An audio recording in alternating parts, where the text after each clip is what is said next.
ಚೆನ್ನೈ ಮೂಲದ ಈ ಕಂಪನಿ ಪ್ರಸ್ತುತ ಸೈಯದ್ ಅವರ ಟೆಂಡರ್ ಅಧೀನದಲ್ಲಿ ಕಾರ್ಯನಿರ್ವಹಿಸುತ್ತಿದೆ. ಆದರೆ ಕಾಂಟ್ರಾಕ್ಟರ್ ನಿರ್ಲಕ್ಷ್ಯದಿಂದ ಕಾರ್ಮಿಕರಿಗೆ ಅಗತ್ಯವಾದ ಸುರಕ್ಷತಾ ಉಪಕರಣಗಳನ್ನು ಸಮರ್ಪಕವಾಗಿ ನೀಡಲಾಗುತ್ತಿಲ್ಲ ಎಂಬ ಆರೋಪ ಕೇಳಿಬಂದಿದೆ.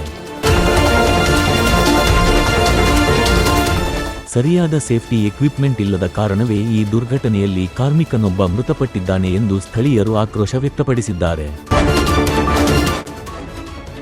ಈ ಕುರಿತು ಹೆಚ್ಚಿನ ತನಿಖೆ ನಡೆಯಬೇಕಿದ್ದು, ಇನ್ನಷ್ಟು ಅಪ್ಡೇಟ್ ಹಾಗೂ ಪ್ರಮುಖ ಸುದ್ದಿಗಳಿಗಾಗಿ ನೋಡುತ್ತಿರಿ ನಿಮ್ಮ ಸಮುದಾಯ ಟಿವಿ.